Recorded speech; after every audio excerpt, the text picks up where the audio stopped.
All right. First off, just want to send my condolences to the Zimmer family. Just tragic news of Adam's passing. Adam was a tremendous person, tremendous football coach. Everybody here loved working with him, spoke so highly of him.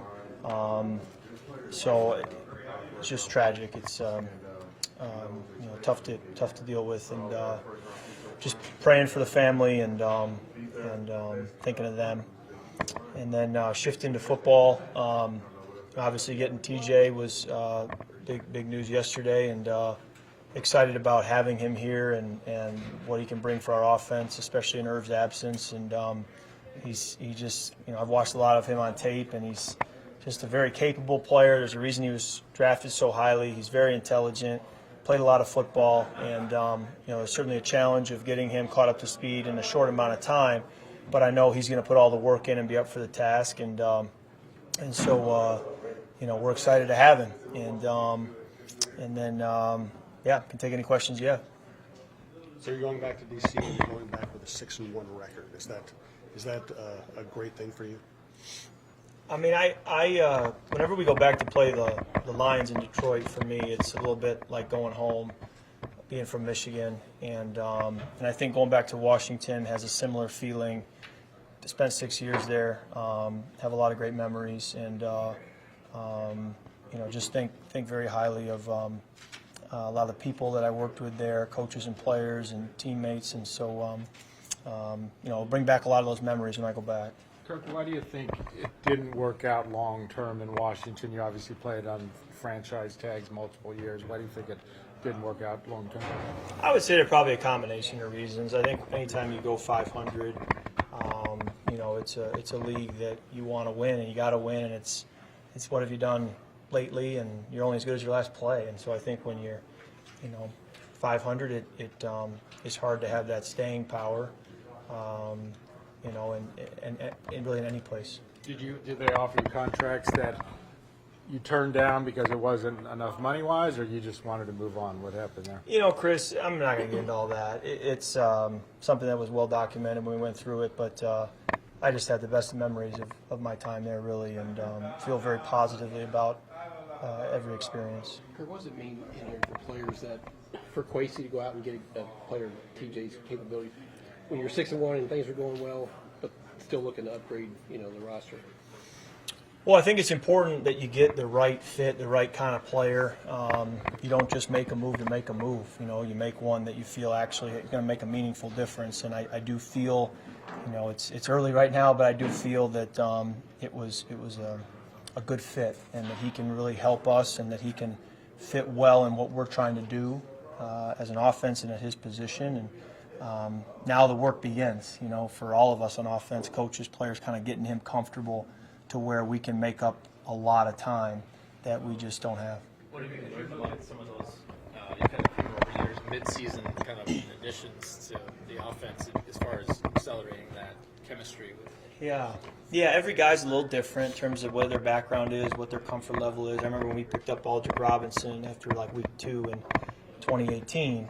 I had played with him in Washington, so there's a little bit of I can speak that language that he's had in his background and say, hey, this route is really like this old route. And I also had a familiarity with just seeing him run and knowing what he could do, and his skill set already had those banked reps. So I think that showed in the way he was able to step in right away and help us. I think with players like TJ, I've been watching him on tape for a long time. I remember watching his tape when he was at Iowa. So, but there's no doubt some work to do. I asked our video guys yesterday, hey, can you put together a cut-up of his career touchdowns, his career third down conversions, his tape from Iowa that got him drafted in the top 10. I want to see these things. I want to see him at his absolute best, see what he's done as a player, and that'll help me better understand him when I'm with him in the game.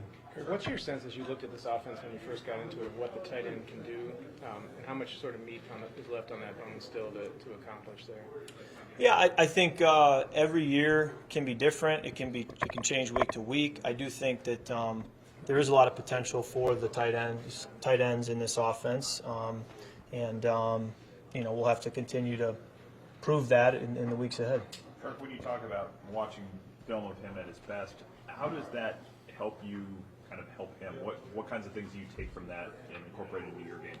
Yeah, I think it helps to watch a player at their best because you say, okay, this is what they're capable of. If they're not doing that, then it's somebody else's fault, if that makes sense. And so I want to see them at their absolute best. What's their ceiling? And then it's my job to access that ceiling as much as possible. And so, but you also don't want to ask too much of someone also. So you want to understand, hey, maybe that's not their game, that's not their skill set, that's not their natural wiring, and so let's not ask them of that. And if we do ask them of that, we're going to be disappointed. So you want to understand a guy's ceiling and then work with that. Is that kind of like, for example, if the guy makes a tough catch in traffic, knowing that he can do that, but then saying, I don't want to have to force him to do that often?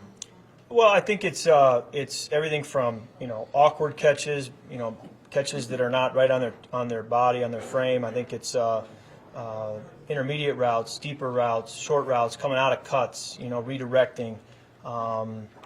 It's even pass protection. It's run game. It's where are they comfortable? Where are we going to be asking too much of them? And you want to do that with a lot of players. You usually get to do that by just practicing with them and observing it. You go to the tape when you really don't have the ability to watch off practice. Kirk, on going back to Washington, what do you think your reception might be from the fans? Anything you put a finger on? Or? No idea. I know that you give me a great opportunity to talk about those fans in Washington.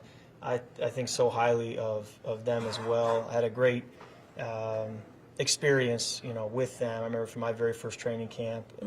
And I've really had the privilege of playing for two teams in this league that have a great deal of history and have had a great deal of success and that travel well when you're on the road. And not every team has that, and so I've been blessed to play for those two teams, and it was a very positive experience. What was your top moment playing for Washington? It's a great question. I think winning the division in 2015 at Philly the day after Christmas, we came back from the game. We pulled into the facility at 2 a.m., 3 a.m., and it was the bus couldn't move because it was just packed with fans, and I'll never forget that.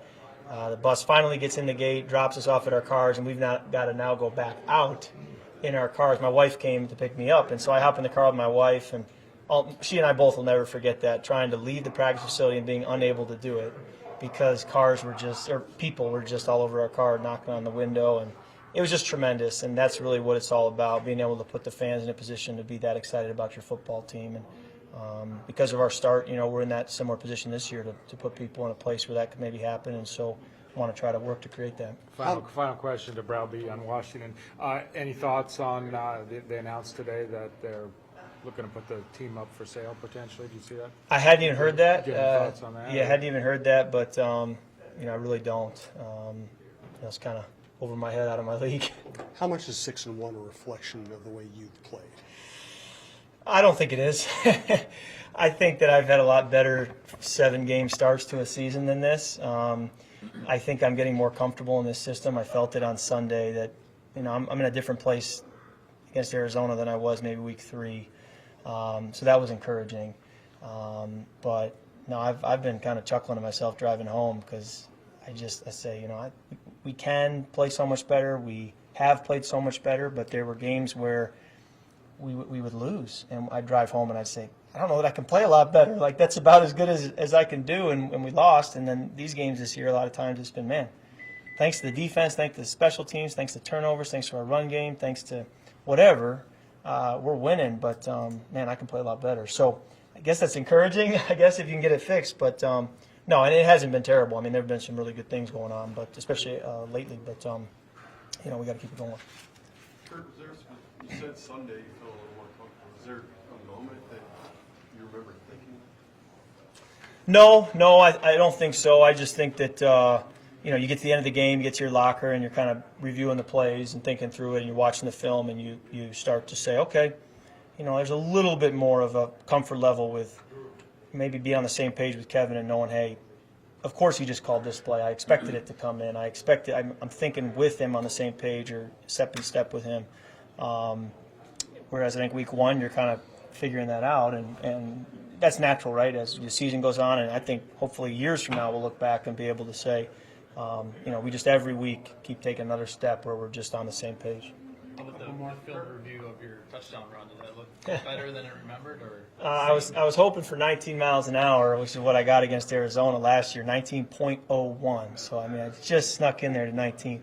the number came back 18.3 and some change. So, but in my defense, I was kind of round in the corner. It wasn't exactly just the straightaway, but no, it was good. You know, you always, what you talk about, again, going back to teaching and analyzing the play is, you know, the reach of the pylon. If you're going to do that, make sure you secure the football, make sure it's never a fumble and turns into a touchback. So there's always those coaching points, even on a touchdown play like that, of, hey, what are the fundamentals? How can we be better?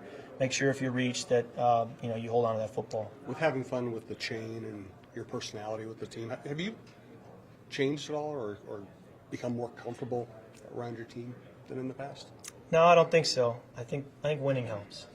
I think you got to win football games in this league to be like that, and you don't do that after losses. You know, you have some decorum after losses, but you know, when you win, it obviously carries a different feeling. How does the dominance of their defensive front kind of change the way you have to approach this game?